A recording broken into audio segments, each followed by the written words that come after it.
¿qué hace una chilena en España evangelizando en redes sociales? Bueno, todo parte por la vocación primera, me vine por amor.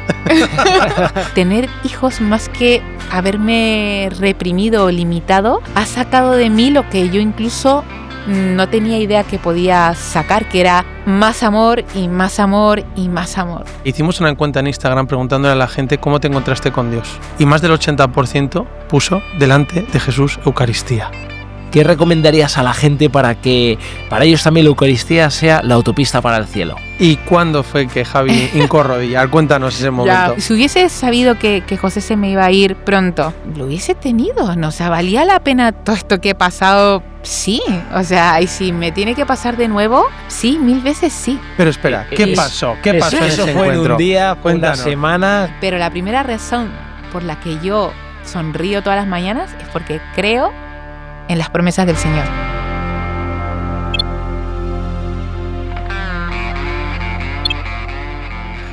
Hola a todos, un segundito. Antes de comenzar este podcast, os pedimos que os suscribáis y lo podáis compartir con mucha gente. ¡Comenzamos!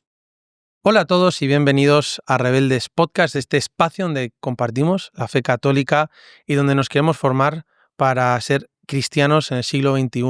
Y en este podcast nos encanta invitar a católicos, en este caso hoy católica, ahora os la voy a presentar, católicos que tienen algo que comunicar y que pueden edificarnos y nos pueden ayudar a vivir más cerca de Dios. Así que hoy estamos aquí con don Pablo López. Muy buenas, don Pablo. Muchas gracias, Padre Ignacio. Aquí estoy encantado un día más en este gran podcast que me parece que me sirve un montón para crecer interiormente y conocer gente espectacular. Bueno, yo estaba pensando lo mismo, lo mucho que aprendo en estos podcasts, y especialmente el otro día hablamos de don Pablo es como una de mis personas vitaminas. Bueno, no es Que más siempre tóxico ayuda. que vitamina, pero bueno. Pero yo todavía no sé hacer surf, pero hoy no tengo tu cardio para ir a la montaña. Pero bueno, te agradezco mucho, don Pablo, que colabores aquí con nosotros, siempre nos acompañes. Y hoy tenemos con nosotros a una invitada especial que es Bárbara Bustamante de Mantita y Fe. Muy buenas, Bárbara. Hola, ¿cómo están? Gracias por invitarme, de verdad estoy feliz y flipando con el estudio. Bueno, Bárbara, ¿y qué hace una chilena en España evangelizando en redes sociales? Bueno, todo parte por la vocación primera, que era el amor. Me vine por amor. No me vine a hacer un podcast a España. Eso fue por añadidura. La razón fue que me vine por amor, porque me enamoré de un español y estoy aquí. Y Dios me quería evangelizando aquí. Y mira, y gracias a que me he venido y que he iniciado el podcast, he llegado a muchas más personas de las que yo pensaba en Chile incluso. O sea, los Oye, caminos de cuéntanos Dios. un poquito, ¿no? Sí. Bárbara, de tu vocación, cómo has llegado a hacer este apostolado, ¿dónde vienes? Bueno, la historia de mi vocación yo creo que tiene muchos capítulos, pero bueno, lo más importante es que, bueno, soy chilena, bautizada de niña, o sea, lo típico, pero yo me siento más conversa, ¿no? Porque mi familia era de sí cumplir en los sacramentos, en recibir el bautismo y todo, pero luego ya nada más hasta la catequesis para la primera comunión, recibir la Eucaristía y nada más hasta la confirmación y nada más, o sea, no había una vida activa de fe, además de la Semana Santa, ¿no? Que pasaba la procesión por mi casa, en fin. Entonces, cuando yo me encuentro realmente con el Señor fue cuando me iba a preparar para la confirmación. Fue simplemente que en mi parroquia pasaron por mi casa avisando que se abren los cupos. ¿Con cuántos años? Con 15 años me empecé a preparar para la confirmación, pero un año antes un grupo de jóvenes de la parroquia pasó invitando a un encuentro de jóvenes que se llamaba La Cristiada, para jóvenes de 15 en adelante. Yo quedaba fuera, pero mi hermana no. Y mi hermana fue y volvió cambiada. Y ese fue como el primer así como ruido, así como, ¿qué le pasa? ¿Está más contenta? ¿Por qué va a misa? O sea, ¿qué pasa? Ver a tu Y hermana ya. cambiada. Oye, qué importante, don Pablo, que siempre hemos visto en estos podcasts, Bárbara, que lo que mejor funciona para transmitir la fe es la envidia. O sea, es que yo lo digo constantemente, pero me hizo mucha gracia la primera vez que lo escuché, que la fe se transmite por envidia, no es por imponer cosas o por tratar de convencer, sino por tú vivir la felicidad de estar cerca de Jesús. Total. Y igual que tú te fijaste en tu hermana, ¿no? Pues eso te llevó a acercarte a Dios, ¿no? Sí, total, porque ella empezó a tener amigos que invitaba a casa, no sé qué, y eran amigos normales también, porque yo tenía la imagen de que la gente que iba a la iglesia era gente media rarita. Pero no, se iban se juntaban, veían el fútbol, jugaban, o sea, bailaban, o sea, no sé, era gente normal, me empezó a caer bien. Eso fue un gran problema para mí, que no quería ir a la iglesia, pues esta gente me empezó a caer muy bien. Y ya para el siguiente año, yo ya tenía 15 años, podía ir a ese encuentro que se repetía. Y ese encuentro me encantó. Me hablaron de Dios de una forma como que me cuestionaba muchísimo, me apelaba muchísimo. Y ahí yo dije, ya me voy a preparar para la confirmación. Pero espera, ¿qué pasó? ¿Qué pasó en ¿Eso ese fue en encuentro? un día, fue una Cuéntanos. semana? ¿Cómo Bueno, fue ese encuentro? ¿Por qué te hablaron Cristiana. distinto de Dios? Y partiendo porque el lema de ese encuentro era una frase que dijo Benedicto XVI: la felicidad que buscas tiene un nombre. Sí, Y ahí quedaba, no terminaba la frase. Oye, Entonces, aquí yo tengo que interrumpir porque sí. es que en un podcast anterior, perdona, lo saben todos aquí, hemos estado en Roma y en el jubileo de misioneros digitales y de jóvenes, y el sí, Papa León, repitiendo una frase de San Juan Pablo II en Tor Vergata en el año 2000, que dijo: jóvenes, eso que soñáis cuando buscáis la felicidad tiene un nombre y es Jesús. ay, Y ha sido impresionante volver a escucharla 25 años después. Tú estuviste en Tor Vergata, año 2000, yo también, y lo compartí el otro día y me encanta escucharlo también como lo recordaba Benedicto XVI también a los jóvenes. Y esa era la frase del comienzo del encuentro, el retiro. preciosa frase para empezar y para apelar al corazón del joven, porque a mí no fue la frase de Juan Pablo II, pero era muy parecida a la de Benedicto XVI y a mí me interpeló por completo. Entonces todas las charlas de ese encuentro como que te llevaban a que finalmente la respuesta a tu vida era Jesucristo, lo que acabas Oye, de ¿y decir. qué sentiste ese retiro? ¿Qué sentiste? Era como si me estuvieran clavando dulcemente una coraza gigante que yo había puesto en mi corazón. Porque yo no quería sufrir en esta vida, o sea, yo no quería dejarme tocar por lo que veía en el mundo, porque yo veía en el mundo guerras, temas políticos, o sea, temas que yo digo, esto no tiene sentido. Me pondré una coraza para tratar de vivir hasta que ya me vaya de este mundo, porque esta vida no tiene sentido. Entonces, con cada palabra que yo escuchaba era como que me trataban de romper esa coraza, ese muro, pero que no me dolía, sino que era, pues no lo sé, era como una cosa que me liberaba más no sé, no me partía en dos, sino como que me fortalecía mucho más, ¿no? Y cuando te escucho, Bárbara, yo recuerdo una de las grandes situaciones que tiene muchas jóvenes hoy en día. Y no es tanto, pues, el enamorarse y tal. A veces es tener el corazón de piedra. Tengo miedo de enamorarme. Otro día vi una chica en la universidad y me decía: padre, es que yo no tengo novio, tengo miedo de enamorarme. Digo: ¿pero cómo tienes novio? Era una niña guapísima, elegante, lista. Entonces me contó, ¿no?, que le habían hecho daño. Y llevaba años sin querer enamorarse. Y dije: no, tú tienes que enamorarte, tienes que amar, aunque luego te hagas vulnerable. El amor te hace vulnerable, pero es peor no amar que amar y sufrir. Entonces digo, hay que amar, ¿no? Y Sí. no tener, que el miedo no te paralice. Y por eso te estaba escuchando, y quizá muchas chicas se pueden sentir ahí identificadas Sí. en esa manera de decir: oye, ¿cómo Dios viene y te dice el profeta Ezequiel, ¿no? 36:26, que es uno de mis versículos favoritos de la Biblia, que dice: y os daré un corazón nuevo y os infundiré un espíritu nuevo, arrancaré de vuestro pecho el corazón de piedra y os daré un corazón de carne. Muchas veces puedes tener el corazón de piedra, como de hielo. No sé si tú sentiste algo similar, Total. como dice el profeta Ezequiel. Sí, o sea, para mí esa liberación de la que te hablaba me costó muchísimo, pero fue muy liberadora, como valga la redundancia, porque con todo lo que yo veía de mi vida, yo veía que esta vida no tenía sentido. En mi caso, yo lo único que miraba es que yo vivía una vida, mis padres no eran malos ni nada, o sea, nunca hubo un drama, por así decirlo, pero yo lo que miraba es que había guerras, malentendidos, pobreza, y la idea del Dios que yo tenía era un Dios súper lejano y cruel que no se hacía cargo de sus criaturas. Entonces, ¿cómo yo me voy a bajar, me voy a poner de rodillas delante de un Dios tan indolente? O sea, o sea, fuera, lo más lejos de mí, por favor. O sea, haberme dejado aquí sola con mis problemas y con mis confusiones sin darme una respuesta. No, o sea, así yo llegué al retiro. Y la experiencia de que me clavaban dulcemente el corazón para quebrarme ese muro, esa coraza, yo creo que fue que ese Dios que yo creía que nunca me iba a hablar, me empezó a hablar. Y me empezó a dar claridad de todas las malas visiones que yo tenía de él, ¿no? Pero eso no hubiese podido lograrlo si no me hubiese abierto a tener como una confrontación personal con él. Pero Como ¿cómo te que, empezó a hablar Dios? ¿Cómo es eso que Dios te habla? A ver, bueno, ¿cómo te al empezó Dios a hablar? principio por la cabeza, no por las charlas. Charlas súper interesantes acerca de, pues, quién es Dios, la Trinidad, cómo llega el hombre como su criatura predilecta, ¿no? Para mí el tema de que el pecado no fue culpa de Dios, sino de la ausencia, o sea, bueno, Del ustedes mal lo uso, explican, no, del mal ustedes uso lo de la explican libertad, mejor. del mal uso de la libertad del hombre. Eso Va para mí, fenomenal. eso para mí fue clic, porque yo al pecado, Wow. el mal le echaba la culpa a Dios del mal, ¿no? Entonces, primero, mucho por la cabeza, pero a medida que terminaba el encuentro, todo se estaba como centralizando mucho en la liturgia, y de hecho terminó con la misa.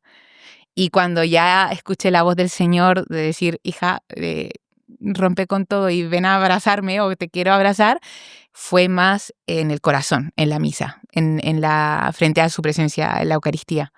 Entonces como que yo creo que me conocía bastante bien porque sabía que me tenía que encantar o hablar primero por la puerta de la intelectualidad, pero para terminar de sacudirme en la experiencia del corazón El que se corazón. dio en la Eucaristía. ¿Y qué le dirías a una chica en tus circunstancias con 14 años, con todos esos prejuicios que uno acaba adquiriendo por el entorno? Porque claro, a lo mejor si en tu familia hubiesen sido mucho más practicantes, tu hermana de pequeña tal, pues no te hubieras planteado nada, pero claro, tú tienes una conversión, una segunda conversión o una Total. conversión así fuerte y hay muchas personas que están en esas mismas circunstancias. ¿Qué aconsejarías? ¿Que vayan a un retiro o Yo diría que directamente que vayan al sagrario. De repente un retiro puede hacer mucho bien, ¿no?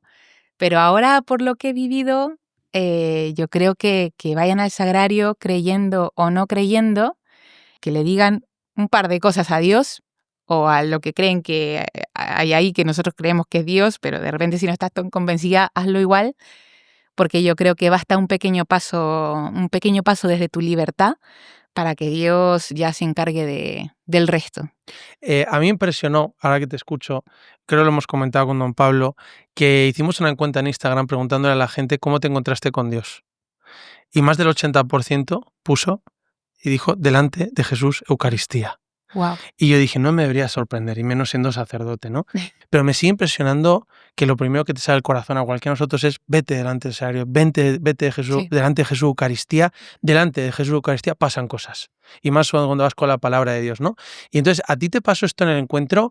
¿Y qué fue lo que vino justo después? Justo después, obviamente, el encuentro terminaba con una invitación a perseverar, ya sea formándote para la confirmación o con un grupo de perseverancia. Y bueno, como yo estaba en la edad de prepararme para la confirmación, me apunté a la confirmación a la catequesis de confirmación de mi parroquia y ahí empezó un proceso en el que yo ya me abría de verdad a recibir como las enseñanzas de la Iglesia respecto a ese Dios que yo en realidad estaba dejando como de etiquetarlo, dejando las etiquetas de lado que me había puesto. Me había vaciado un poco de esa idea que yo tenía para recibir lo que la Iglesia me mostraba, ¿no?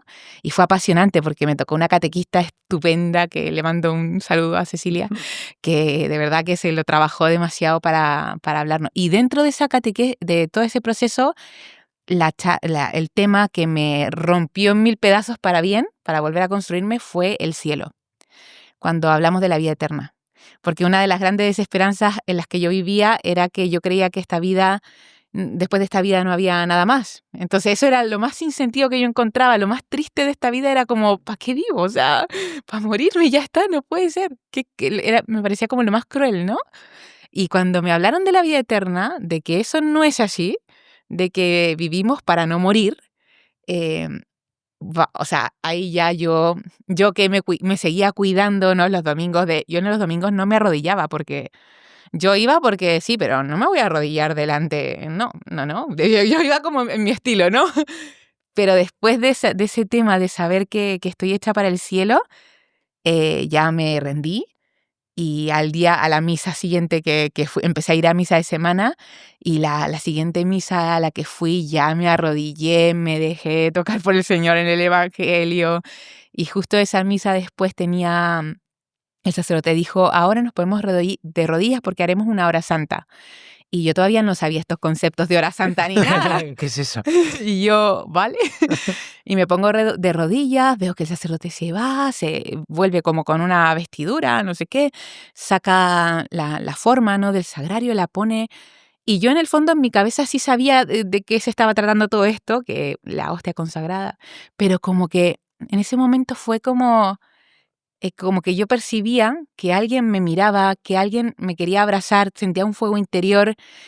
Yo miraba en la misa de semana no iba mucha gente, entonces no había nadie en mi banca, yo no sabía qué estaba pasando, y de repente como que toda la experiencia que te digo que pasaba en mi cabeza como que se cayó al corazón, y dije, es que Jesús, o sea, ahí está Jesús, o sea, como si nunca jamás lo hubiese experimentado, no sé. Ahí como que verdaderamente dije, ¡ah! Ahí está Jesús y me está mirando y me quiere abrazar y me está hablando, y nada, ahí fue un mar de lágrimas. Me acuerdo que venía del colegio, entonces de mi mochila saqué un cuaderno y puse, este es un cheque en blanco, te doy mi vida, porque yo quiero sentirme así siempre y no sé qué. Y vamos, esa hora maravilla. santa nunca la voy a olvidar. Pero yo creo que ese fue un antes y un después. Ya después de que me hablaran del cielo y de tener esa experiencia en la hora santa, yo ya me volví loca, o sea, ya... ¿Tú eso cómo lo aterrizaste a tu vida cotidiana después de ese encuentro, esas catequesis del cielo? Me costó aterrizarlo, porque yo no quería salir como de ese éxtasis, por así decirlo. Pero cuando ya dije, ya tengo que volver a la realidad, la forma en que yo quería vivir como ese cielo en la tierra, como que yo lo traducía a lo que ahora sé que es como el apostolado, hablar de Dios al mundo. Para mí, cómo poder extender ese momento de cielo que tuve era invitando a mis compañeras del colegio a alguna actividad de la parroquia. En casa me costaba más, debo de admitirlo. En casa como que volvía todavía como a hacerla de antes, porque cuesta... como que te vean distinta en casa, como que me costaba. Pero con mi amigo yo me volví loca, o sea, yo me volví... Y de hecho llegó la época de salir con chicos, no sé qué, que tampoco es que salí con muchos, pero todos tenían que pasar por, por la capilla. Y yo decía, no, pero antes de ir a tomarnos un helado, no sé, mírate, pasa por mí, pasa a la capilla, no sé qué. Y ahí, no, y hay que arrodillarse, no sé qué. Y hay unos que realmente no creían, o sea, que eran chicos súper alternativos, pero lo hacían porque, bueno, muy, muy respetuoso. Pero como que pasó un poco por eso, no sé, para mí... si me hablaban no entiendo un cielo sin los míos, ¿sabes? O sea, como que necesito que más gente se entere que pueden ir al cielo. Y claro, y ahí empezó la parte como del apostolado, por así decirlo, el voluntariado en un hogar de ancianos, irme a misiones. Yo no sé cuántas misiones en el cuerpo tengo, pero es que yo digo, me volví, o sea, la primera etapa del enamoramiento, que no puedes más, o sea, eso pasó. Y Carlo Acutis decía que para él, claro, él era un enamorado de la Eucaristía, decía que la Eucaristía era la autopista para el cielo. Entonces creo que a ti también te sirvió la Eucaristía, el ponerte ahí en presencia del Señor, Sí. para acercarte, para soñar con cosas que nunca habías imaginado y descubrir esa gran felicidad de estar cerca de Dios, y de que la Eucaristía es ese anticipo del cielo. O sea, cuando uno está cerca de Dios, cuando uno le recibe, cuando uno está en hora santa, cuando uno se da cuenta que es que lo único que importa en ese momento que estás dando la Eucaristía es Dios y yo. O sea, Dios y tú. Sí.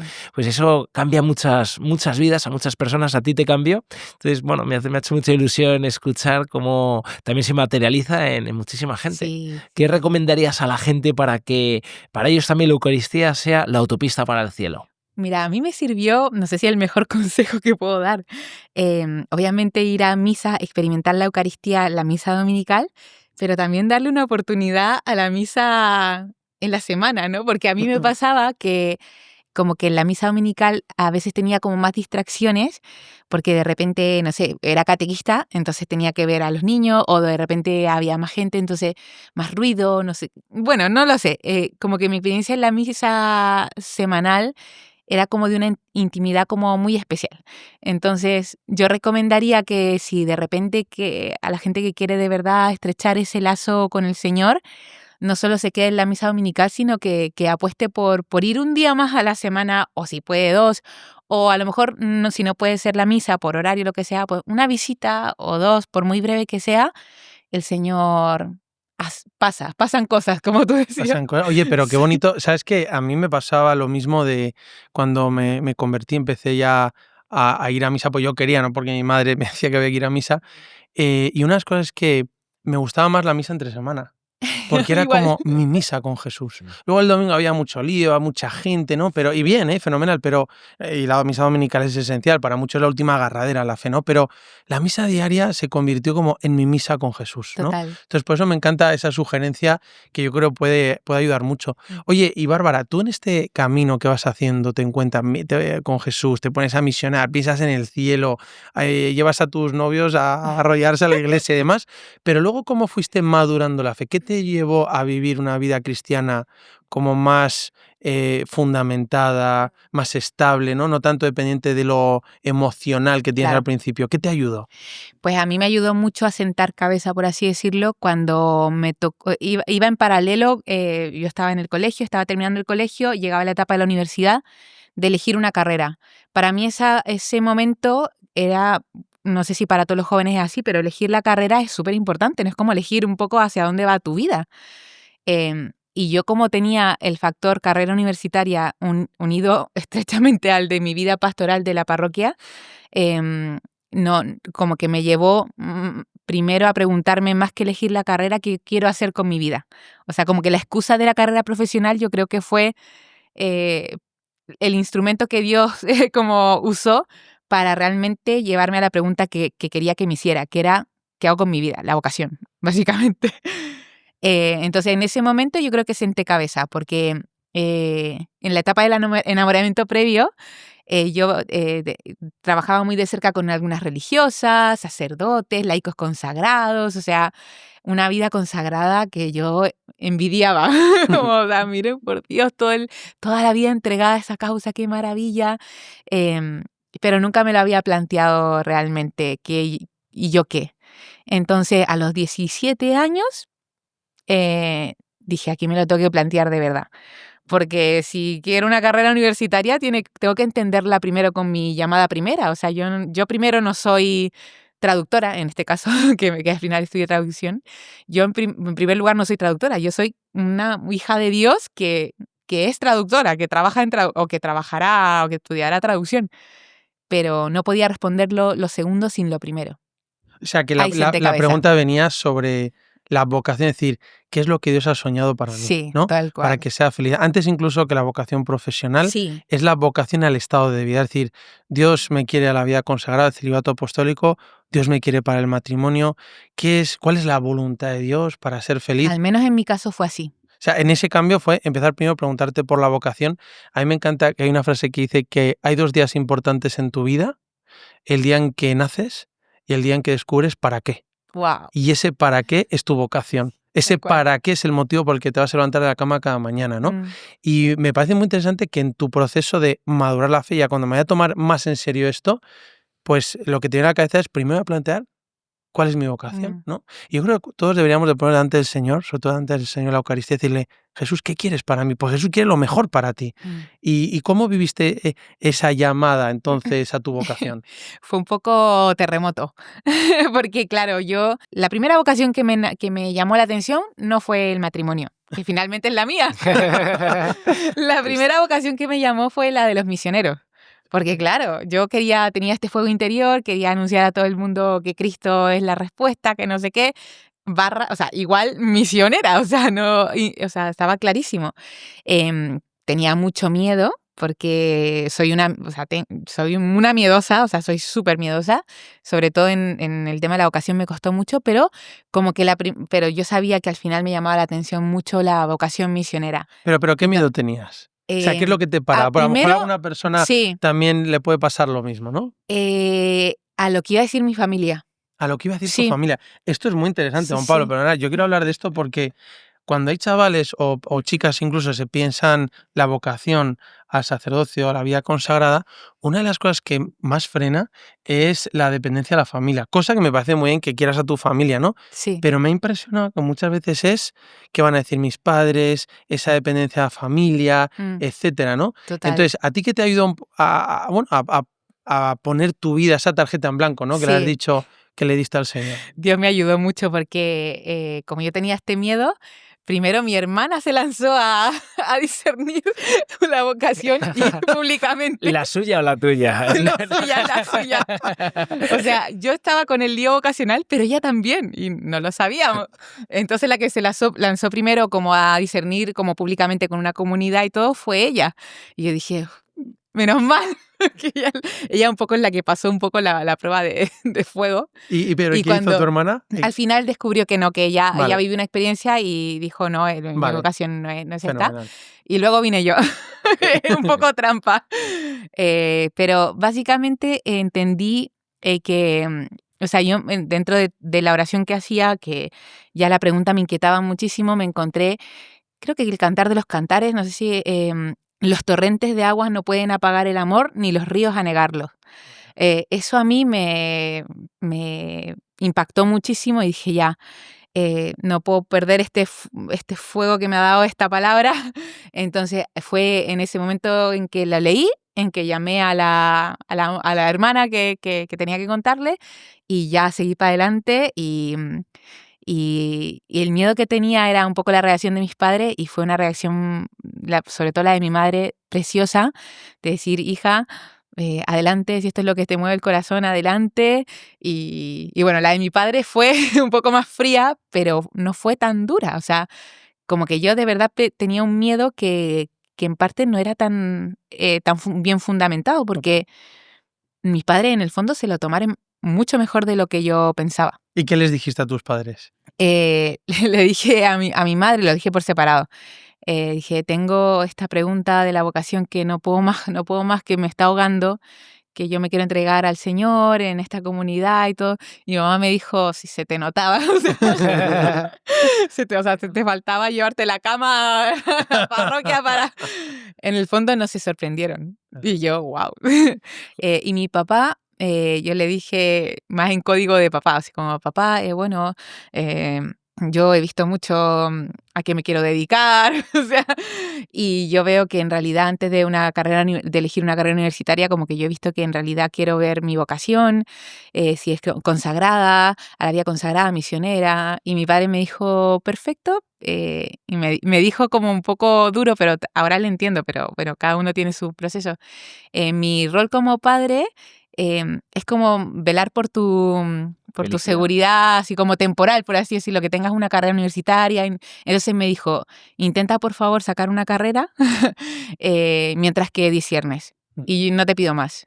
Y yo, vale, pero al final el resultado fue que fue un discernimiento mucho más largo de lo que esperaba. O sea, yo discerní con una comunidad oficial desde los 17 años hasta los 19, 20, y yo pensé que lo iba a tener así clarísimo de la noche a la mañana. No fue así en mi caso. Sin quererlo, también pude completar lo que quería mi padre, que era una carrera universitaria. ¿Y qué estudiaste de carrera? Estudié traducción. Traducción, fíjate. Pero eso también fue un poco inmaduro de mi parte, porque pero el Señor se vale de estas cosas, porque yo dije, como voy a ser misionera, no quiero tener ninguna barrera cultural, idiomática que me impida irme a todo el mundo a evangelizar. Entonces vi que la carrera de traducción era una carrera no difícil, tampoco fácil, pero no era medicina, y que sobre todo tenía horarios muy amigables con la vida de la parroquia. O sea, que no iba a renunciar a mi vida pastoral o a ser catequista por ir a la universidad. Una pregunta, Bárbara. Los padres a veces tienen el proyecto para sus hijos. Sí. Ya desde que nacen ya saben con quién se tienen que casar su hijo, qué carrera tiene que estudiar, dónde tienen que vivir. Y a veces pasa, como en tu caso, que dices, bueno, ¿y si es de Dios? Y hay muchos padres que les da miedo porque, claro, se salen de su plan, tan establecido. Yo me encontré con un amigo que cuando su hijo estaba discerniendo la vocación, siendo muy joven, con 15 años, él, claro, ya había tenido experiencias de otros padres, y decía, bueno, no, porque, claro, se salían de sus esquemas, no es lo que pensaban. Entonces este padre me decía, es que cómo, cuando llegue el día del juicio particular, cómo le voy a decir a Dios que puse pegas a su plan. Ya. O sea, yo no tengo ni idea de la vocación de mis hijos. Tengo que dejarles, tengo que darles libertad, tengo que velar porque también piense yo en mi oración, en el caso de un creyente, que sea algo de Dios, pero no puedo poner trabas. ¿Tú crees que los padres tienen que dar libertad, tienen que ser un poquito ahí más reservados? ¿Cómo administrarías tú? Yo creo que lo de los padres cuando se enfrentan a que un hijo pues le digan que tienen preguntas vocacionales e inquietudes, yo ahora como madre, pues mi hija es pequeñísima, o sea, y tengo a este todavía en mi barriga. Pero yo creo que se necesita mucha presencia de Dios para saber qué responder, ¿no? Porque en la cabeza podemos tener clarísimo que es mi hijo, pero en el fondo no está atado a mí, o sea, él está hecho para tener para tener su propia vida, ¿no? O sea, como que Dios me lo ha confiado, pero no es mi propiedad, entonces como que tengo que entender su libertad. O sea, puedo tener todo muy claro en la cabeza, pero si no cultivo una relación con Dios cotidiana, en la Eucaristía, no sabemos si eso que tenemos tan claro en la cabeza, en el momento de la conversación o del momento de enfrentarse a ese diálogo con tu hijo, va a salir así tan natural como te lo imaginas. Entonces, como que siempre contar con que más que tener la respuesta perfecta, cuida que estés en presencia de Dios. Oye, y perdona, don Pablo, porque a mí recuerdo que algunas personas me dicen, mira, yo tengo esta vocación, a veces no solo a la vida consagrada o al celibato, al sacerdocio, sino también al matrimonio, pero mis padres no lo ven y demás. A veces muchas de las madres nunca es la chica suficiente para su hijo, ¿no? Y me dice, ¿y qué importancia le tengo que dar a la opinión de mis padres? Entonces yo honestamente, no sé tú por tus qué opinas, yo lo que creo es que tú tienes que escuchar y dar mucha importancia a la opinión de tus padres, son los que más te quieren y tendrán sus razones, pero es una opinión, porque es tu vida es tuya. Y tú hablabas antes, don Pablo, del juicio final, al juicio final va a ser tú, y no te va a decir, no, es que mi padre me dijo, no, yo qué hice con mi vida, ¿no? Sí. Entonces, en ese sentido, no sé vosotros qué opináis de qué valor dar, yo creo que hay que darle un gran valor a esa opinión, pero es Mucho. una opinión porque es tu vida, y además no es tu vida es de Dios, ¿no? Es de Dios. No sé tú Sí, qué totalmente de recomendarías. acuerdo. O sea, la opinión de tus padres no es como la de cualquier persona. No, o Exacto. sea, no te puede no importar, Eso es. pero tienes que saber situarla. Y yo creo que eso también, es que yo creo que va mucho en lo que hablamos al principio, como que cuando tienes a Dios como tu primer amor, ese primer amor como que ordena los siguientes, ¿no? Y tus padres están en el top, o sea, vamos, o sea, siguen muy arriba, pero primero está Dios, ¿no? Y ese amor de Dios sabrá ordenar cada palabra que te han dicho, porque cada palabra que te dicen tus padres en ese momento te llega a lo más profundo, o sea, o te puede hacer un bálsamo increíble o te puede herir un montón, ¿no? Porque muchas Entonces, veces, Bárbara, los jóvenes, o yo creo todos, ¿no? Pero buscan seguridad, ¿no? claro, Seguridad en el trabajo, seguridad económica, seguridad de tener, que está bien, en sí. gran parte hay que ser prudentes, pero también, el otro día hablando con un sacerdote amigo me decía que una de las cosas que más miedo tiene un joven hoy en día es al fracaso. Y que la inmadurez es la incapacidad de gestionar tus propios fracasos, ¿no? Ya. Y realmente en esta vida lo único seguro es que tarde o temprano vas a fracasar. ¿Alguna vez vas a fracasar? Y es más, dicho desde el plano humano, va a ser una barbaridad esto, pero yo sigo, he dado mi vida al mayor fracasado de la historia que murió en la cruz humanamente, pero que con su resurrección lo hizo todo nuevo. Pero también el cómo jugártela y no tener miedo al fracaso, no tener miedo a sufrir un desamor, no tener miedo a lo mejor que te equivocas el primer año de carrera o que esa persona no es la que tú buscabas, pero decir, oye, no tengas miedo al fracaso, Total. a salir, ¿no? A entrar. Esa experiencia que tú tenías, ¿no? En Chile, siendo joven, de lanzarte, tu padre quiere seas prudente. ¿Cómo ves tú esa necesidad también de seguridad, pero el aventurarte, ¿no? El salir de tu zona de confort? Sí, o sea, yo creo que lo que has dicho es súper interesante porque me parece que una de las mentiras que más han hecho daño a las generaciones de ahora, esto de que tú lo puedes todo, no te arrepientas de nada, porque no me arrepiento, porque con eso yo aprendí a esto. perfecto, que bien que hayas aprendido algo, pero eso no quita que te puedas arrepentir de muchos errores que puedas cometer. Y así como tú cometes errores, tus padres también, ¿no? Volviendo un poco al tema de esa conversación complicada con los padres.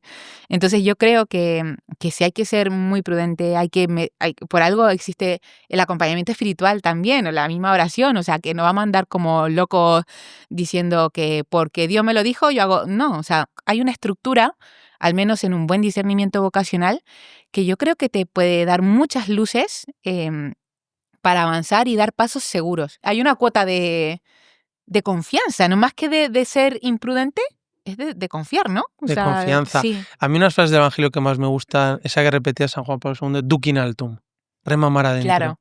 Y es cuando Jesús, ¿no?, te dice, rema mar adentro, donde no controlas las cosas, donde hay olas, pero es ahí donde yo puedo hacer cosas grandes. Hasta que no sueltas a veces alguna cosa, Dios no te puede dar la siguiente, ¿no?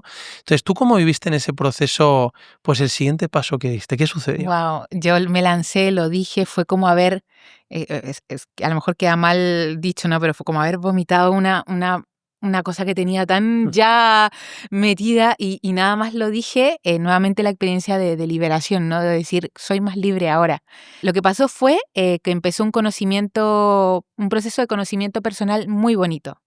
No sé si perfecto, pero aún así el Señor se valió muchísimo para que yo en ese tiempo, que fue más de lo que yo esperaba, me conociera muchísimo. ¿Y Porque, qué te ayuda a conocerte? por ejemplo, quién soy en el plano psicológico, Bien. además del espiritual, ¿no? Pero en el plano psicológico, de lo que soy capaz y de lo que no. Tus fortalezas, Mis tus fortalezas, limitaciones. debilidades, cómo leo yo la realidad. Y ahí me di cuenta que yo tenía una lectura del matrimonio muy, muy acotada, ¿no? Por eso no me llamaba la atención desde el principio, ¿no? Como enfrentarme un poco a muchas concepciones también que tenía yo sobre mí misma también. No sé, me ayudó un montón en muchas cosas, pero yo te diría sobre todo en verme yo como me mira Dios, ¿no? Qué bonito es. No, me parece que fuiste muy valiente dando ese paso, diciendo si es de Dios, pues lo intento, y ese Sí. discernimiento que creo que es complicado porque es sacarte justo de tu sitio, Total. mandarte a otra zona que no tienes ni idea de cómo se vive allí hasta que entras y vas probando.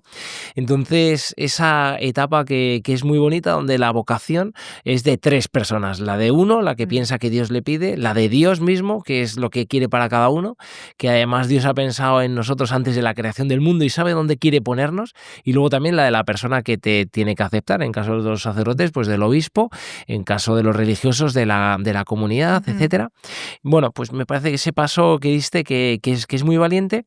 Y el siguiente, el decir, mira, es que creo que Dios me pide el matrimonio. ¿Cómo fue el decir, bueno, lo he Sí. intentado, pero no es? Sí, mira, en ese proceso vocacional hubo dos cosas que me empezaron a hacer ruido. Uno, esto de la lectura de la realidad, ¿no? Que yo veía que el matrimonio tenía como visiones como muy condicionadas, ¿no? Y luego, cuando yo me veía en comunidad, yo me daba cuenta que como que la comunidad hacía ruido, ¿no? Parece que era otro tipo de comunidad en la que yo me sentía como como en mi hogar, ¿no? Que luego descubrí que era la familia, ¿no? O sea, la vida en familia en plan como matrimonio. Entonces, en lo primero, pues yo descubría que por circunstancias de la vida no tenía a mi alrededor como un ejemplo de matrimonio con el que yo podría Sí, entusiasmarme o O tenerlo soñar. como un ideal, ¿no?, de Claro, como un matrimonio. ideal. Mis padres son muy buenos, son de verdad que les amo con locura, pero no eran ese reflejo del matrimonio donde yo podía como soñar como lo que dice lo que decía el Papa Francisco, como estas aventuras evangélicas, ¿no? Que como de hacer misión, de vida apostólica, más allá de la misa de los domingos, y como que yo quería más, y yo no encontraba en la vida del matrimonio como ese más, ¿no? Y luego, en la comunidad, yo me veía más bien como amiga de las hermanas y no tanto como hermana de las hermanas. Pero no por eso veía que no tenía anhelo de estar, de comunión, ¿no? De ser una con alguien, ¿no? No tanto con una comunidad como de varias personas, sino como con una persona, ¿no? Pero bueno, eso me costó años. Vale. Y Perdona Bárbara, yo también quería aquí comentarte, ¿no? Algo que sí. yo opino, no sé un poco tú qué pensarás, pero yo tengo algunas amigas, incluso algún amigo, que han pasado varios años de noviciado, con un discernimiento vocacional, incluso algunos en el seminario, que luego pues han visto que el Señor les llamaba a otra vocación, a vocación matrimonial, ya están casados o casadas y fantástico, ¿no? Y yo muchas veces, algunos piensan y dicen, bueno, eso ha sido tiempo perdido, y yo digo, mira, yo la verdad que tiempo con Dios, en oración, en comunidad, tratando de vivir las virtudes, nunca es tiempo perdido. O sea, tiempo con Dios nunca es tiempo perdido. El tiempo perdido es el tiempo en una relación tóxica. El tiempo perdido es emborrachándote y perdiendo el tiempo en vicios, ¿no? Pero un tiempo de discernimiento en oración, tratando de vivir en comunidad, de servicio, de crecimiento en virtud, a mí me parece que siempre es un tiempo ganado. No sé tú Total. cómo has vivido Uf, esto. yo no estaría tan segura de haberme casado con el hombre de mi vida si no hubiese invertido tiempo en conocerme en el discernimiento vocacional, o sea, tal cual. O sea, todo ese tiempo que podría haberse como perdido, lo he ganado para tener una certeza que no puedo explicar de decir, es que me he casado con el hombre que Dios pensó para mí, que soy madre de los hijos que Dios me ha confiado desde siempre. No es tiempo perdido en absoluto. O sea, ¿Y cómo conociste a tu marido? Que tengo Cla- la suerte yo también sí, de, a de dar Javi. de tiempo a Sí, Super sí, Javi. claro. Bueno, luego de este, que me costó un poco cerrar el discernimiento, me costó entusiasmarme por la vida matrimonial, pero bueno, ya me entusiasmé y sobre todo como que me entusiasmé mucho por la vocación de mujer laica, ¿no? De mujer al servicio de la iglesia, siendo laica, siendo joven, siendo, no sé, bueno, en fin. Entonces, nada, empecé a trabajar, si bien estudié en traducción, me fui por el mundo de las comunicaciones católicas, empecé a trabajar en prensa, en fin, con una proyección muy a ser periodista más, no sé, si llegaba a lo más alto podría ser periodista en Roma, del Vaticano, cubriendo cosas. En un momento me entusiasmó muchísimo eso, pero por ahí cuando ya tenía como 24, 25 años, dije, uff, creo que el Señor me está llevando por otro camino. Y como que había una experiencia interior de misión, de algo pastoral. Necesito parar y necesito irme de misiones. O sea, como que no lo sé, me surgió eso en el corazón dije, ¿cómo lo hago? Si ya tengo que trabajar, no, esto yo lo hacía de joven, pero no puedo hacerlo ahora. Y por cosas de la vida conseguí trabajo como encargada responsable de comunicación de una diócesis en Chile, en el sur de Chile, Villarrica, que es una diócesis muy rural, muy pastoral, y que allí vivía de misión, como misionero, un sacerdote español, que ya fui a trabajar, me hice amigo de él, y la gran novedad de esta diócesis es que en los veranos llegaban misioneros jóvenes españoles a algún pueblecito de la diócesis para ayudar, para anunciar el evangelio, en fin. Entonces, como yo era la responsable de comunicaciones, yo dije, esto es noticia, tengo que ir a cubrir. Y en ese grupo había un chico que es mi marido, que nos conocimos, curiosamente, este grupo de jóvenes hacían adoración permanente, ¿no? Un misionero tenía que quedarse sí o sí en adoración mientras que los otros salían. El caso es que yo ya había llegado a la casa de misión, estaba preparando mi cámara para salir a sacar fotos, en fin, y todo el mundo se había ido y de repente llega este chico porque se había quedado en el turno de adoración, el otro que le iba a reemplazar había llegado tarde, en fin, que cuando llegó no encontró ningún compañero de misión para irse al puerta a puerta. Y me dijo, ¿ya se han ido? Y dije, sí, se han ido. Eh, Vamos juntos, o sea, vamos juntos al puerta a puerta, a tocar la puerta, a hacer misión. Y yo, mi cabeza, la verdad es que yo no vengo aquí a misionar, yo vengo aquí a sacar fotos, a entrevistar y me voy. Pero por no dejarle solo, le dije, sí, sí, perfecto. ¿Pero ya te gustó en ese momento o no? No, yo creo que no nos habíamos visto ni la cara. Ah, bueno, no, él me confesó que me había mirado antes, que me había observado antes. Pero no sé nada, no, todavía no pasaba nada. Pero en ese puerta a puerta hay muchas puertas que se te abren y te invitan a la casa, a hablar, no sé qué, y hay muchas que no. Y puedes estar prácticamente la mitad de tu visita de misión sin que te abran ninguna puerta. pero sirvió para conocernos, para hablar. ¿Y tú qué tal? ¿Cómo te llamas? ¿Tú qué haces? No sé qué, bla, bla, bla, bla, bla. Y ahí nos empezamos ahí a atraer.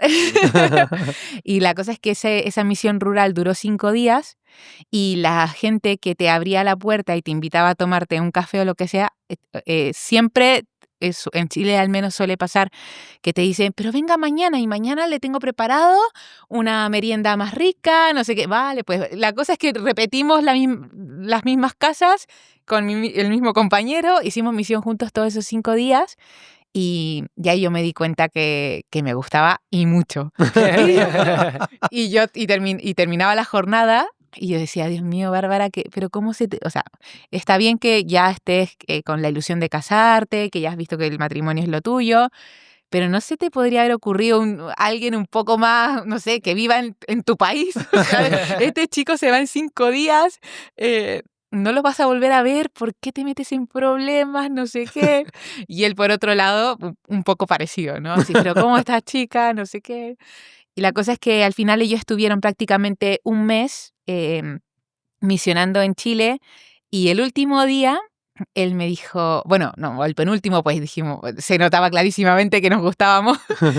Y me sorprendió proponiéndome, oye, ¿y si intentamos seguir hablando por Zoom, a relación a distancia? Yo creo que fuimos los pioneros en Zoom, porque esto fue antes de la pandemia, o sea que nadie conocía esa herramienta.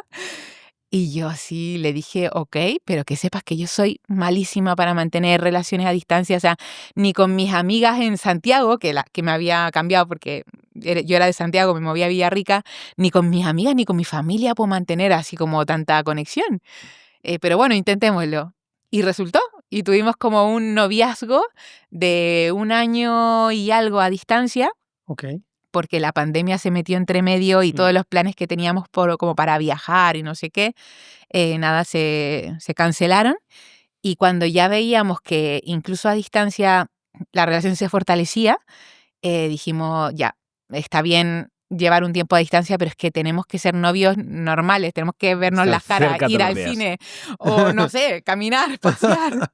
Oye, perdona, y antes de entrar en el siguiente paso, Sí. ¿qué tal la relación a distancia? Porque algunos que hemos vivido relación a distancia, otras personas Sí, sí. dicen un noviazgo que tiene sus dificultades, ¿no? Porque incluso tú tienes una conversación, hay una discusión, no le tienes enfrente, no le puedes dar un abrazo, ¿no? ¿Cómo viste tú una relación a Mira, distancia? yo creo que esto era de Dios, porque si no, yo por cómo soy, porque no hubiese resultado. Yo creo que la relación a distancia te ayuda mucho a saber si es el chico o no. Y a saberlo en poco tiempo o en no tanto tiempo. Porque nosotros teníamos la dificultad de la diferencia de horario, nos llevábamos como 6 horas de diferencia, o sea que empezábamos a hablar cuando eran mis 6 de la tarde, o sea, cuando salía del trabajo y podía irme con mi amiga o hacer cualquier cosa, y eran las 12 de la noche en Aquí. España, o sea que él madrugaba, el pobre no dormía nada para que habláramos un rato. Y luego él tenía que irse a trabajar o sea, no sé, yo creo que fue más sacrificio para él en cuanto a horario que para mí, pero para mí implicó renunciar a mis tardes normales de irme a hacer algo después del trabajo y para él dormir, descansar. Pero yo creo que lo vimos clarísimo que era de Dios, porque un sacrificio así no lo haces por cualquiera.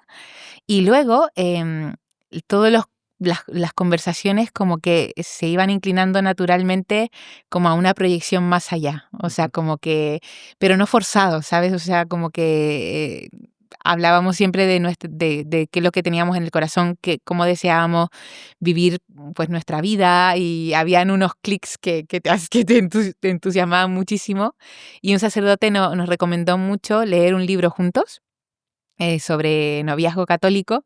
Íbamos avanzando cada capítulo, luego veíamos películas, él se hacía una pizza, yo me hacía una pizza, veíamos una película juntos, luego ¿qué más? Hicimos una oración juntos que rezábamos a la misma hora, estando o no conectados, sabíamos que ese momento era para pedir por nuestro noviazgo. No sé, como que yo creo que pasaron cosas que nos ayudaban a, como que superaban todas las renuncias estábamos haciendo, que eran bastantes. Oye, ¿y algo que dirías que hay que tener cuidado cuando tienes una relación a distancia? Por ejemplo, cuidar las discusiones por teléfono, momentos... Sí. Por eso puede quemar, ¿no? Mirar una relación. ¿Tú qué dirías?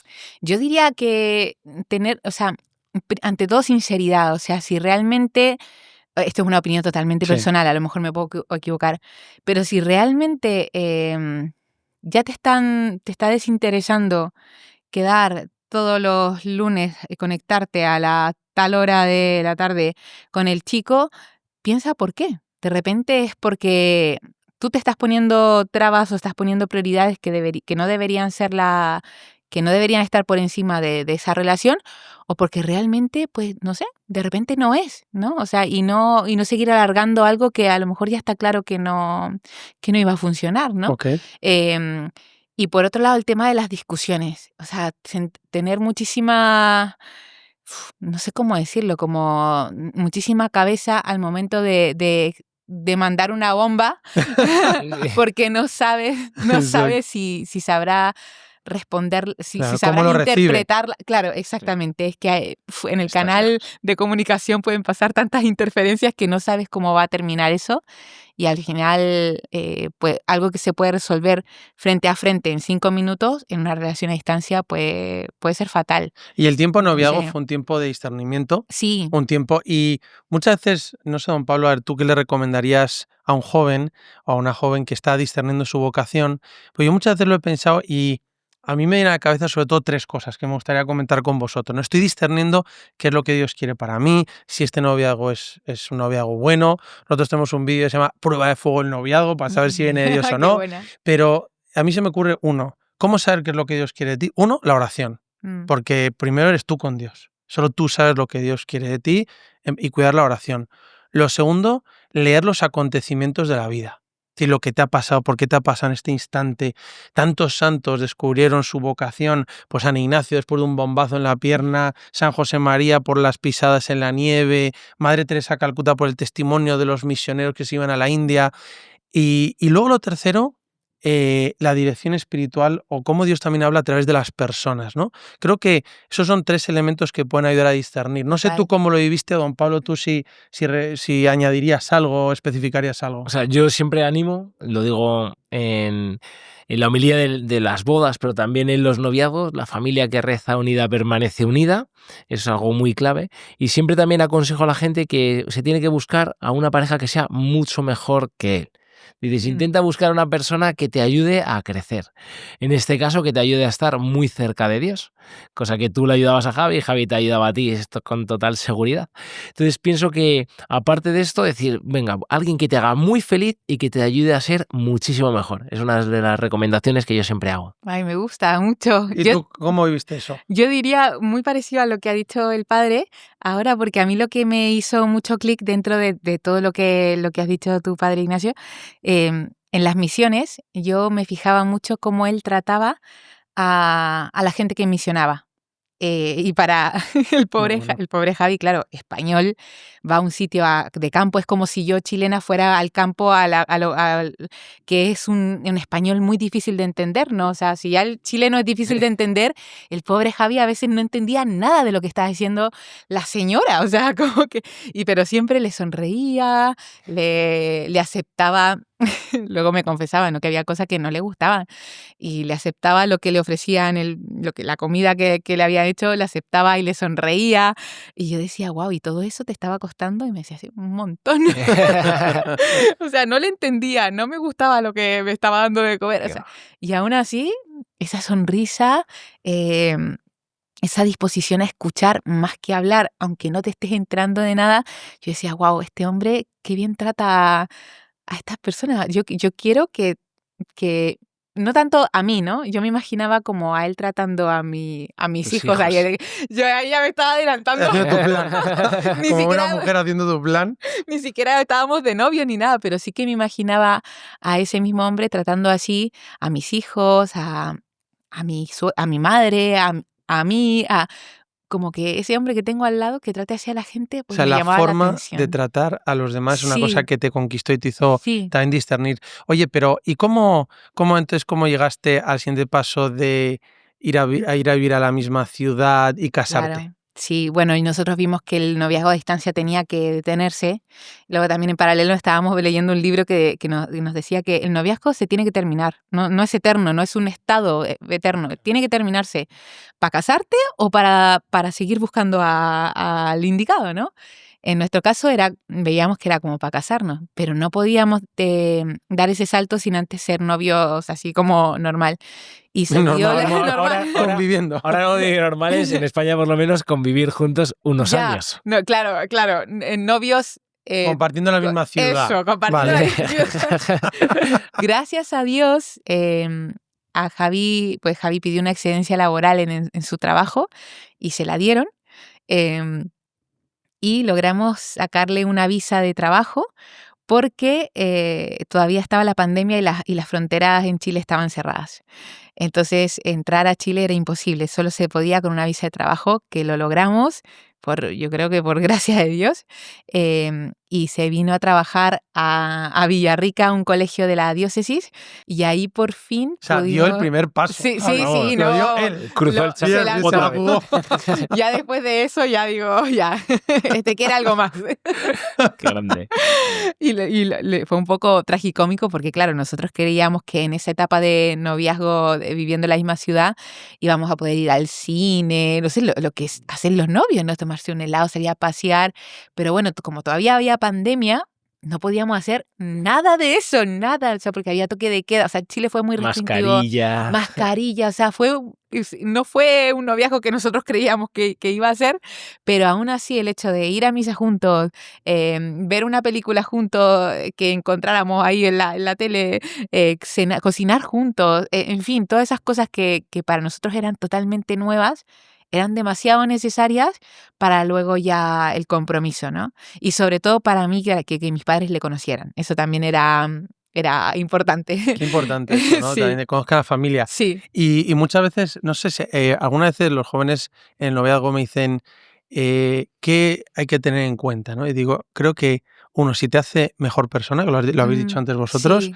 Si te hace mejor con los demás, especialmente con tu familia, y sobre todo si te acerca a Dios. Sí. ¿Vale?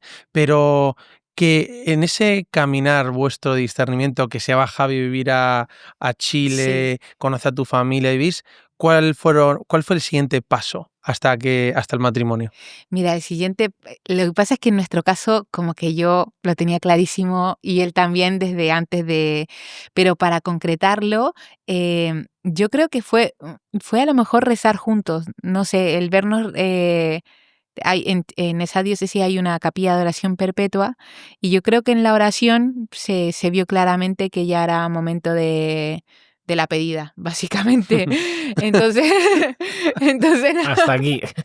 Sí, yo creo que no lo hablamos mucho, o sea, como que ya incluso naturalmente, no forzadamente, siendo novios, sin compromiso ni nada, ya hablábamos de, oye, ¿dónde queremos vivir? Y dónde...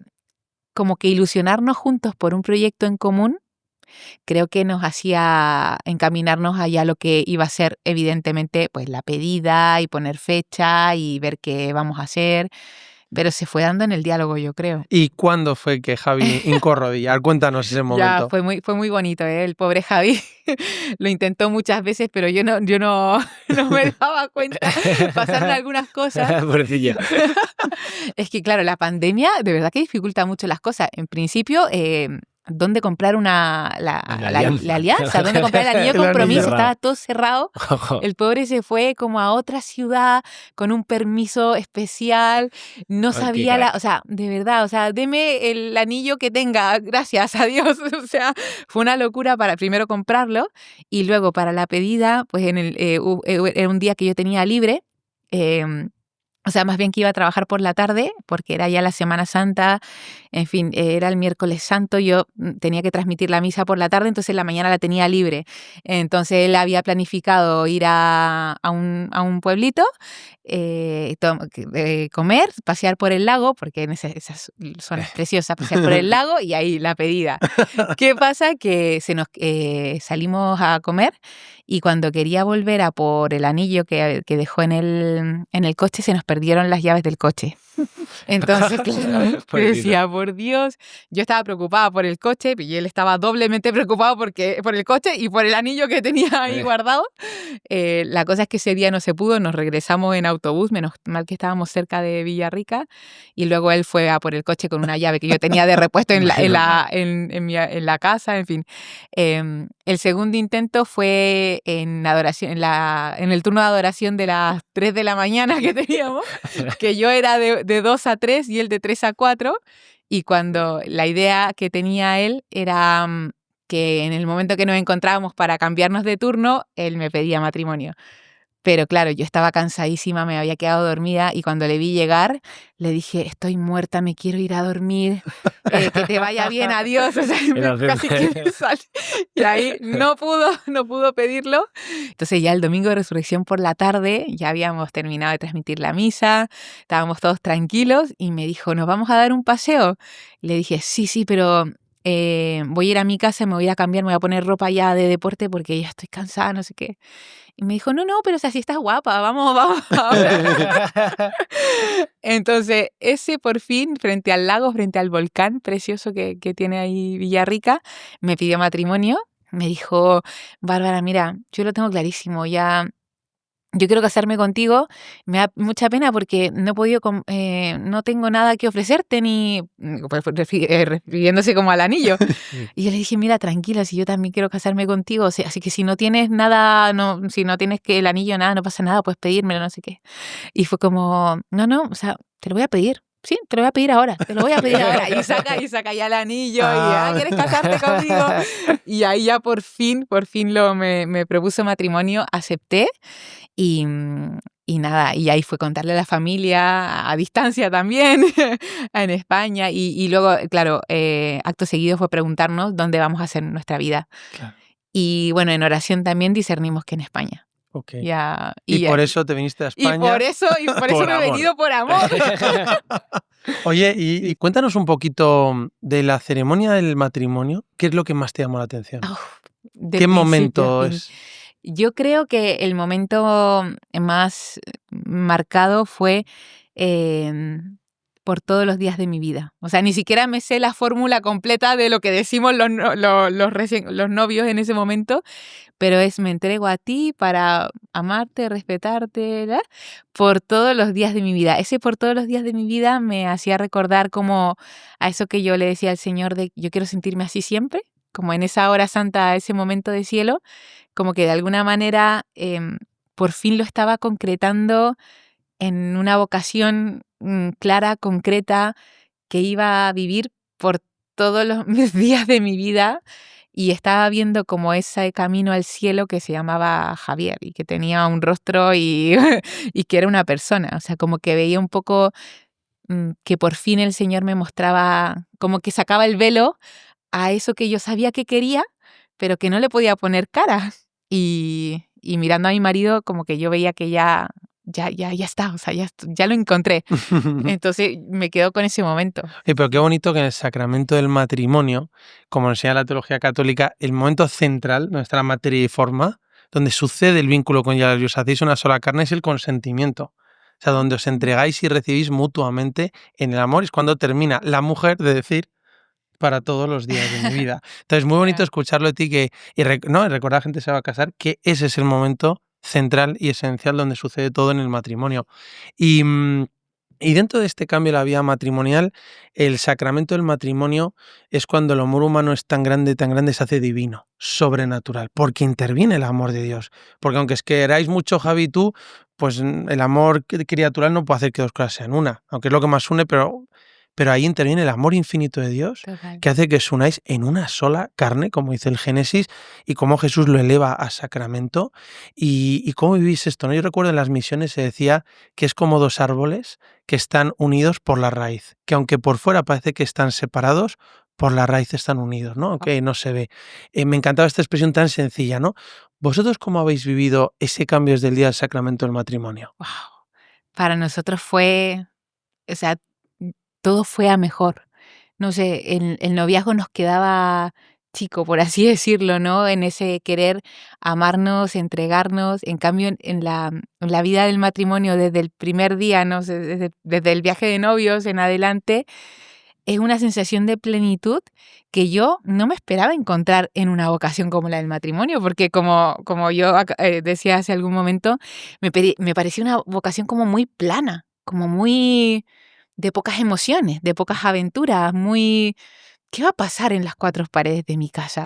Además de Todos los dormir, días. comer, o sea, ¿qué cosa va a pasar? Y wow, o sea, ¿qué cosas pasan? O sea, en lo que puede ser rutinario, aburrido, em, en lo que simplemente significa estar con otro sentado en el sofá viendo una peli, pasan muchísimas cosas. Entonces, como que yo me encontré con un estado de felicidad y de plenitud y de realización personal que jamás pensé que podía encontrar en cuatro paredes de lo que ahora es mi casa. O De un sea, piso en de un España. piso en España, chiquitito, tercero sin ascensor, o sea, que no, súper básico, pasa todo. Qué Pasa bonito. Ahora, todo. en España, por lo menos en otros sitios no es así, hay muchísima gente que vive sola, mucha gente que sufre. Antes hablábamos también de las personas que no son maduras.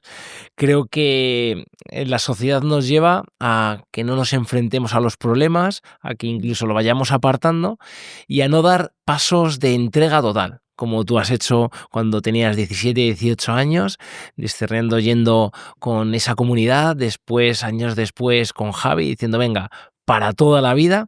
Ahora hay muchas personas que dicen, puf, es que no merece la pena. Es que casarse es muy complicado, pueden ser todo problemas y ven las cosas malas, porque es verdad que, por desgracia, en España de cada 4 uniones, 3 no salen adelante. Pero creo que las uniones que han vivido un noviazgo como el vuestro muy bueno, los que han metido a Dios en su vida, la proporción cambia drásticamente. Por lo menos los que he casado yo no tienen nada que ver esa proporción. Es totalmente al revés, vamos, es que es muy raro el que no se mantenga unido hasta toda la vida cuando han vivido muy bien de pequeños, su infancia, su relación con Dios, su noviazgo, después su decisión de entrega total. ¿Qué dirías a muchas personas que están plantándose y dicen, pues que el matrimonio, y yo creo que es falta de madurez y falta de esa decisión? Sí, yo creo que si la relación no es de tres, es decir, tú, yo, Dios, entiendo perfectamente que te quieras separar, que esto ya no da más, que te cae mal, que entiendo perfectamente, ¿no? Porque yo también, o sea, si saco a Dios de la ecuación, Javi me ha tocado la suerte de que es un tipazo, que es genial y todo, pero de repente pierdo la paciencia con algo y le quiero también sacar de mi vida. No lo sé, no tengo idea. Es que con Dios, es que Dios es la mejor garantía de que cuando incluso en los momentos malos, porque, o sea, el matrimonio es en las buenas y en las malas, y incluso en las malas esto resulte bien. Entonces, yo diría que pregúntate si está Dios en esa unión, porque si no lo está, tiene sentido que todo esto vaya por esa dirección, pero que aún estás a tiempo de meterlo y pedir ayuda. O sea, yo creo que también un matrimonio tiene que ser también muy humilde cuando no logra encontrar la solución a un conflicto en las cuatro paredes de tu casa, pues decir, oye, necesito ayuda. Y ahí ojalá que haya mucha gente, psicólogos o terapia de familia que realmente católica, cristiana, que pueda decir adelante con Dios y no lo contrario. Que me imagino que dirán mucho de, estoy por tu camino, tú por otro, no pasa nada, Lo que habéis intentado. lo habéis intentado, tranquilo.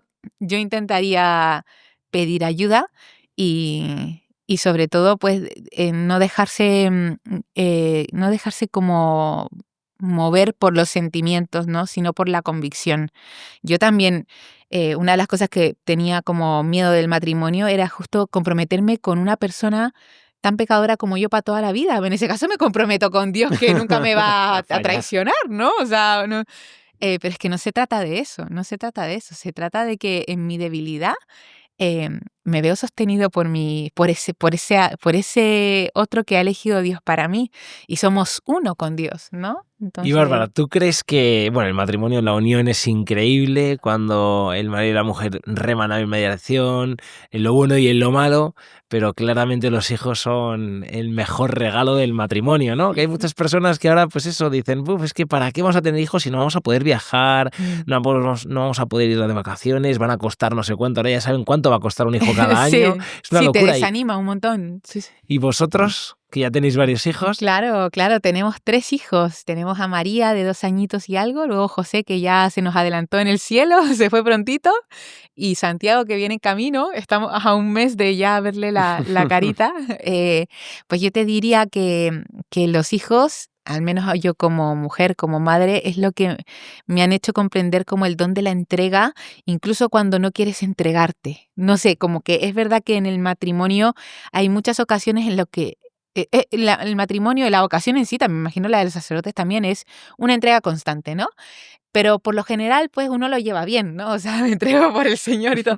Pero cuando el hijo se despierta a las 2 de la mañana, no lo llevas tan bien. Pero aún así te levantas, aún así le haces dormir, y cuando le ves dormido dices, esto ha valido la pena. Entonces yo creo que en mi caso, el tener hijos, más que haberme reprimido o limitado, ha sacado de mí lo que yo incluso no tenía idea que podía sacar, que era más amor y más amor y más amor. Entonces, y lo más increíble de todo es que como que se va planificando, ¿sabes? O sea, no es que ahora entiendo a las madres que dicen que no pueden querer a un hijo más que otro, porque es que, no sé, hay uno dice, esto te tiene que tener amor de Dios, porque a medida que tú tienes un hijo, si viene otro, no es que dejes de querer al otro para darle un poco de amor al que viene, ¿no? O sea, como que ese amor se duplica y se triplica y se cuatriplica y se hace eterno. em, y si te mueves por la lógica del amor, entonces, ¿qué te vas a quitar, no? Te va a dar, te va a dar. Es verdad que no se traduce en lo que te dice el mundo de una vida exitosa, ¿no? Pero cuando te enfrentas como a esa maternidad y cuando le ves el rostro a ese hijo, yo como mujer digo, yo en vez de estar afuera de fiesta, me nace naturalmente estar con mi hijo en mi casa, y no porque me lo hayan impuesto, sino porque nace de lo más profundo de mi ser. Entonces, también te libera mucho del engaño que te dice el mundo de lo que debería ser una mujer totalmente realizada, Eso es ¿sabes? una rebeldía. Ahora Sí, sí, rebelarte frente a lo que te 100%. propone el mundo. total. Y una de las cosas cuando te escuchaba, Bárbara, es lo que has dicho, ¿no? Que el amor es más que un sentimiento. Y que el amor es sentimiento, pero es más, la mejor definición que tenemos del amor está en el catecismo, que es de Aristóteles, que recoge Santo Tomás, es que el amor es buscar el bien del amado. Es cuando mi felicidad es hacer feliz al otro. Y es esa entrega constante. Y es muy bonito ver en madres de familia, cuando tienen hijos y lo viven con Dios, que decías que tu capacidad de amar va creciendo, Sí, como tu corazón se engrandece con mayor capacidad de amor. Yo no sé, Juan Pablo, pero también cuando yo me ordené, empecé a vivir el sacerdocio, es como que vives esa experiencia. Y recuerdo San Juan Pablo II hablaba de la ley del don o la ley del donarse a sí mismo, que lo dicen en Amor, Responsabilidad y más adelante, y hablaba de que es la ley que sucede en metafísica del ser, que tu ser aumenta en la medida que te entregas. Y es una ley de la ley del don o del donarse a sí mismo, que es muy bonito verlo, sobre todo una madre de familia, cuando se case, cuando tiene hijos, que dices, no sé, pero tengo más capacidad de amar, ¿no? sí, total. ¿Cómo has vivido tú eso también en algo más concreto? Bueno, yo lo llevo mucho a las noches, o sea, lo que le comentaba al Pau, A las 2 de la mañana. a las 2 de la mañana te das cuenta, no con la mejor sonrisa, que eres capaz de amar de una forma loca y sin medida, o más bien, yo tengo un conflicto interior con la frase, la medida del amor es amar sin medida. No sé, porque una vez escuché un sacerdote que decía que la medida del amor es la cruz. Y esa es sí, el amor sí tiene una medida, y es la cruz, o sea, es Jesús crucificado. Y yo a las 2 de la mañana, yo experimento esa medida, o sea, 100% experimento esa medida, obviamente, cuidando las proporciones, ¿no? O sea, como la entrega del Señor, ninguna, ¿no? Pero sí que me siento llamada a incluso esa entrega de cruz. O sea, que si Dios me pide una vigilia de 2 a 4, que lo voy a hacer por amor, no sé si por otra razón, que lo voy a hacer por amor, eh, o si me pide, pues, donarle a mi hija, no sé, a una situación un poco más crítica, ¿no? Entonces, yo creo que en lo concreto te diría que en Wow. las noches lo veo muy clarísimo ese don de la entrega, porque, bueno, nuestra hija es celíaca y hasta saberlo tuvo Con que 2 años, pasar, claro. claro, tuvo que pasar un tiempo en que empezó la alimentación complementaria, le dábamos gluten, obviamente porque no sabíamos, y las noches eran fatales, entonces no dormíamos nada, la pobre era la Pobrecita. primera que lo sufría. Em, pero ahí estábamos. Entonces, como que para mí las noches es un momento de muchísimo, muchísimo amor. Y yo creo que con Santiaguito también lo voy a... Yo estoy como Esperemos que preparándome, menos. estoy preparándome para las noches. Seguro que hay más momentos, ¿no? Pero como que estoy tan así como traumatizada que lo llevo a la noche, a las vigilias. No, qué bonito, porque yo cuando te escucho recuerdo que decía San Pablo en la carta a los Efesios que dice, maridos, amad a vuestras mujeres como Cristo amó a su iglesia. Y Cristo amó a su iglesia hasta dar la vida. Y por tanto, yo recuerdo hace años que escuché a un sacerdote, se me quedó grabado decir que el amor en el matrimonio tiene forma de cruz, Ujú. porque es un amor que se entrega hasta dar la vida, es un amor que respeta al otro y le ama como es, y es un amor que perdona y es misericordioso. Padre, perdónales, pero no saben lo que hacen, ¿no? Y creo que realmente la cruz es el gran modelo del amor y es el amor que te invita a darlo todo y encuentras, no sé cómo expresarlo, quizá tú me puedes ayudar a desarrollarlo, pero la alegría de la cruz. Sí. La alegría de poder demostrar el amor, aunque tengas el corazón en carne viva, una noche con tus hijos o en una situación complicada. ¿Tú cómo has Total. vivido eso en el matrimonio? Pues yo lo he vivido, gracias, bueno, es verdad que no llevamos muchos años como matrimonio, ¿no? De repente Dios nos confía alguna cruz, no sabemos cuál, pero pues la cruz, lo que más me hace feliz es ser madre, esposa y madre, pero la cruz como más visible, como que la tengo un poco en esos momentos de maternidad y de paternidad que nos agotan. Yo vivo una entrega distinta a la de mi marido, ¿no? Yo soy esposa, madre y él es esposo, padre.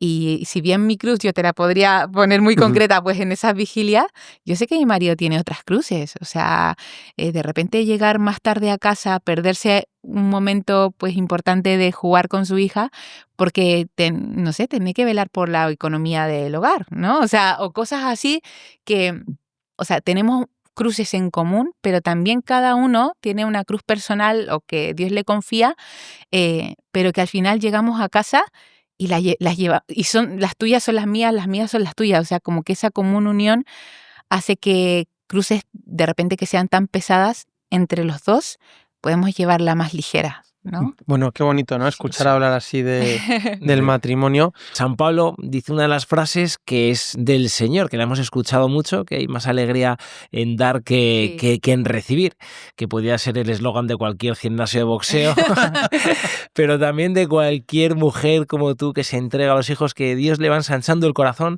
según le dice que sí a su marido, también a la familia del marido, a los hijos, y van a venir más hijos si Dios quiere, y tendrás un corazón cada vez más grande para amar, y te vendrá a la cabeza probablemente cuando leas que nadie tiene amor más grande que el que da su vida por los demás.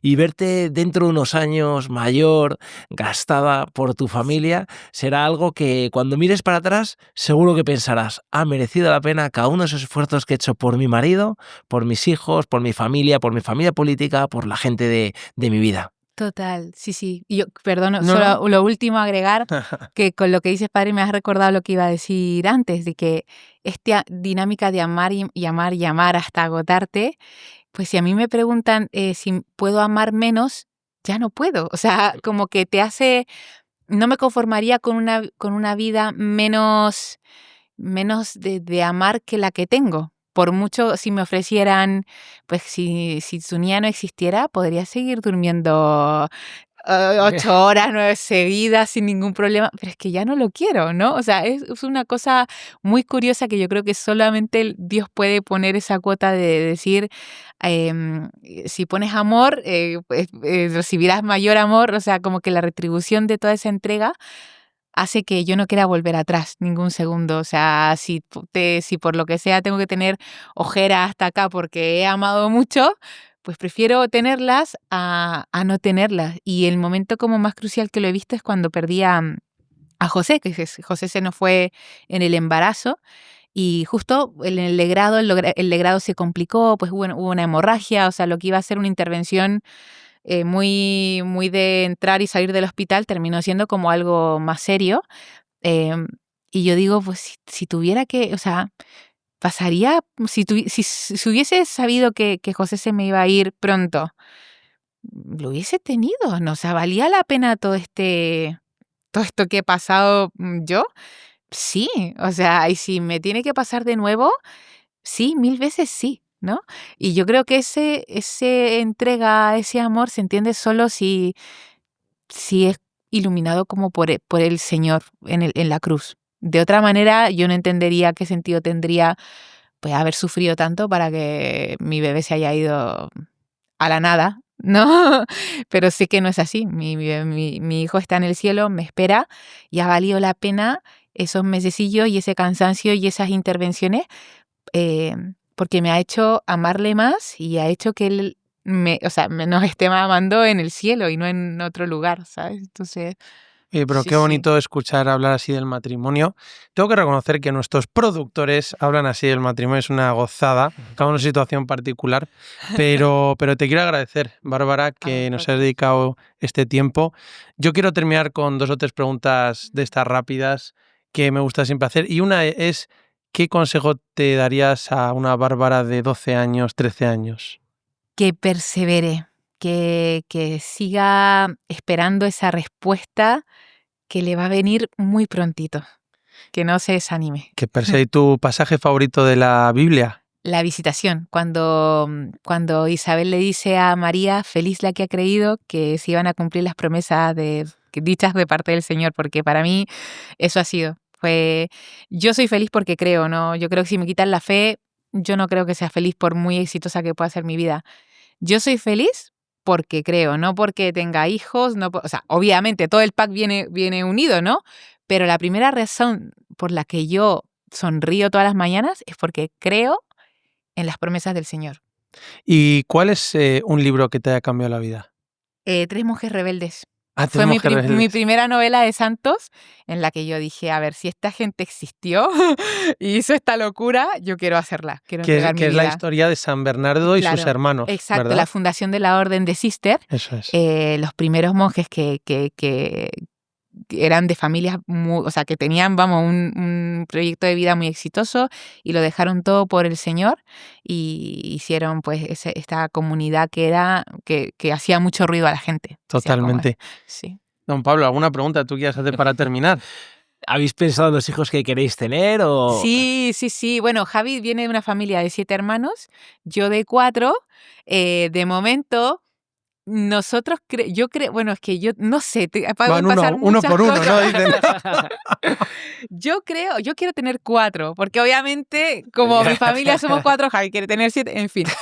De momento tenemos, bueno, además de José, vamos por el segundo. Uh-huh. Yo creo que vamos a quedar en 3, pero bueno, no sé qué quiere Dios. Yo quiero 4. Ya está, lo que quiera el Señor. Qué maravilla. Oye, pues Bárbara, muchas gracias por tu tiempo. Además, le hemos llamado sobre la marcha. Es una gozada escucharte hablar así del matrimonio y sobre todo yo doy gracias a Dios por Jesús, nuestro Dios, nuestro Señor, nuestro Salvador, el amor de nuestra vida, el que vino al mundo para salvarnos, el que nos enseñó en la cruz a amar, el que nos abrió las puertas del cielo, ese cielo que conquistó tu corazón. Así que alabado sea Jesucristo y ojalá que muchos le puedan conocer también con estos podcasts. Por eso, sí. Bueno, también te quiero agradecer la evangelización que haces en redes, gracias. En Mantita y Fe. Me encanta, con el estilo, con la forma. La gente que quiera seguirte, ¿cómo lo pueden hacer? Si lo quieren escuchar, está en Spotify, Apple Podcasts, en fin, como Mantita y Fe. Mantita y Fe. Y si me quieren apoyar, Patreon/Mantita y Fe, que viene muy bien. Bueno, yo animo a apoyar a todas estas madres católicas que están evangelizando. Tenemos que apoyar. Y bueno, muchas gracias, Bárbara. A todos los que nos seguís, bueno, espero que os haya gustado este episodio. Yo lo estoy disfrutando muchísimo. Don Pablo, ¿verdad? Me ha encantado. Además, conozco a su marido, pero no la conocía a ella hasta hoy. ¿Sabes? Perfecto. Y bueno, si queréis que hagamos otro episodio, ponerlo aquí en los comentarios, ponernos en los comentarios qué queréis que preguntemos, de qué queréis que hablemos para poder compartir la fe con todos vosotros. Suscribiros al canal de Se Buscan Rebeldes, que podáis compartir estos podcasts con las personas que le puedan ayudar y sobre todo que podamos dar mucha gloria a Dios y recordar que Dios te quiere y te quiere feliz.